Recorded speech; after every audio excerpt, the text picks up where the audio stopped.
Fala pessoal, falar agora um pouco sobre a alocação de capital, como que a gente pode fazer uma alocação, né, estruturada e como que isso pode ajudar a gente a atingir os objetivos, né?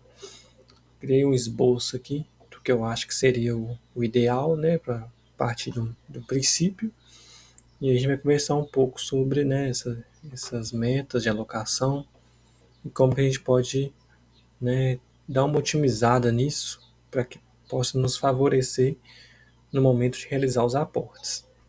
Então aqui eu fiz uma tabela bem simples, né, com alguns ativos, né, que eu acho que todos, né, deveriam ter na sua carteira. É lógico que a proporção vai depender do risco, né, que a pessoa quer assumir, do seu perfil. Então cada um tem a sua, né. Eu tenho um perfil um pouco mais moderado, sabe? Não, nem tão agressivo, mas também nem tão sem apetite para risco, né? Então, eu acho que a minha alocação ideal hoje, né, se eu vou pensar bem, seria 30% ação, 15% fundo imobiliário, então, ou seja, metade da carteira praticamente só de renda variável, 35% de renda fixa, e aí sobra 20% que eu pensei em alocar 10% no PGBL e 10% como uma reserva, né, tanto de emergência, mas também eu penso que dependendo do cenário pode ser utilizado como reserva de oportunidade, mas tem que tomar muito cuidado com isso. Vai depender muito da estrutura da pessoa, estrutura familiar. Isso aí impacta bastante se você pode ou não pode usar essa reserva como oportunidade ou não. O PGBL aqui, ele está nesse percentual por conta, né, do benefício tributário que você tem com ele. Então, ou seja, quando você aplica no PGBL, você muda a sua base de cálculo do imposto de renda, então você consegue uma dedução, né, maior, consegue a restituição do imposto de renda, e com isso você também consegue ter um dinheiro ali alocado, né, mesmo que não seja o melhor dos investimentos, mas que você consegue fazer uma sucessão, né, no futuro, e que você também pode ter, né, uma certa rentabilidade. Então eu acho que é bem válido, né, o PGBL, visto esse benefício tributário que a gente tem com ele.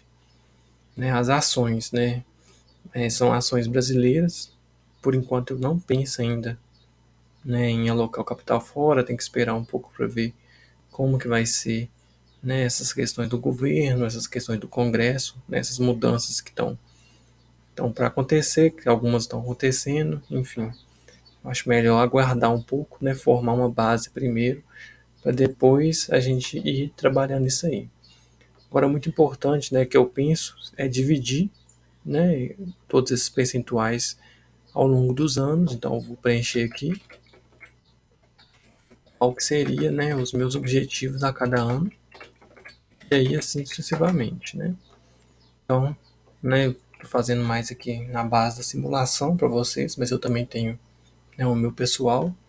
Então, eu vou pensar, né, no indivíduo que está começando a investir agora e, não sei, a meta dele pode ser 2.000 para esse ano de alocação. Então, ou seja, seria essa divisão ideal. Só que o que, que eu penso? 2.000 é um valor baixo, né? Se a gente for pegar assim, para ponto de início.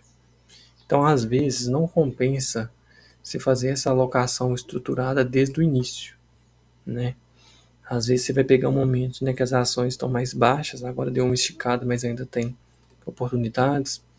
Às vezes pode ser que os fundos imobiliários estejam com desconto maior, pode ser que a renda fixa esteja com taxa melhor.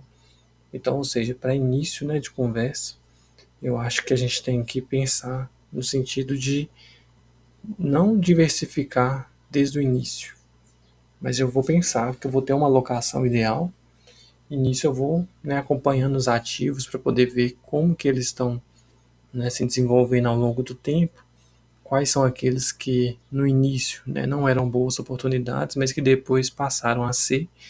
Então eu acho que é bem importante a gente pensar por esse lado também.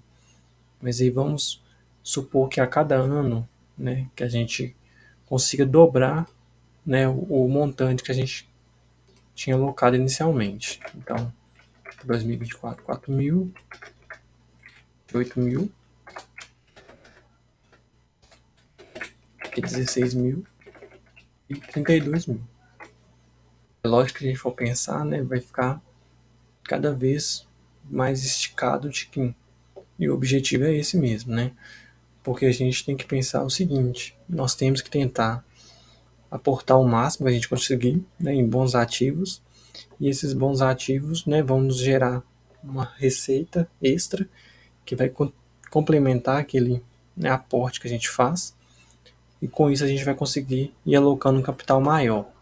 Então é sempre indicado que a gente tente sempre aumentar a meta, né, deixar um pouco mais difícil ao longo dos anos, porque aí a gente vai ganhando maturação, vai ganhando expertise, né? Lógico que se no futuro acontecer algum imprevisto, algo, né, e essas metas forem difíceis de ser cumpridas, a gente pode revisar a meta, só que o ideal é a gente focar mesmo em tentar alocar o máximo e de uma forma bem proativa, né, acompanhar mesmo as locações e aí garantir um resultado, né, melhor.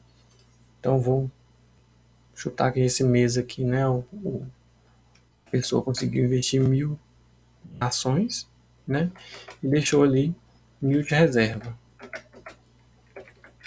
Então, ou seja, aqui também já calcula, né, a porcentagem, se atingiu a meta, se não atingiu, quanto que falta. Isso aqui também é importante. Então, teoricamente, para esse perfil aqui, né, pensando que seria no final do ano, ele teria conseguido atingir a sua meta, né, em questão de valor aplicado pelo ano, mas não estaria dentro, né, da estrutura de divisão ideal da carteira de acordo com aquele risco, né? Então, ou seja, no próximo ano ele teria que ir alocando os recursos até chegar a um ponto de equilíbrio, né? E aí é importante que não estique demais em um só ativo, né? Por exemplo, vamos supor que ele conseguiu chegar aqui a 3.000 de ações, né? Mas aí tem ainda os 1.000 da reserva e eu já acho que está um pouco, né, bem desbalanceado. Então talvez já teria que ter aumentado essa reserva. Então às vezes focar na reserva primeiro, deixar a reserva lá e ir alocando conforme, né, o cenário de mercado. Às vezes a taxa tá boa, né? Às vezes o título do tesouro, enfim. Seria isso mesmo que eu tinha para falar com vocês sobre a importância, né, da gente ter os nossos objetivos, deixar eles bem, né, fáceis, né, de da gente trabalhar, para que a gente possa tentar atingir, né, esses objetivos e o mais importante, né, garantir um crescimento patrimonial no futuro, né, uma sucessão patrimonial também e uma renda, né, mais tranquila, uma renda passiva que a gente possa conseguir viver com ela e viver bem, né, que eu acho que é o objetivo de todo mundo e conquistar os sonhos, né, que a gente vai traçando ao longo do tempo.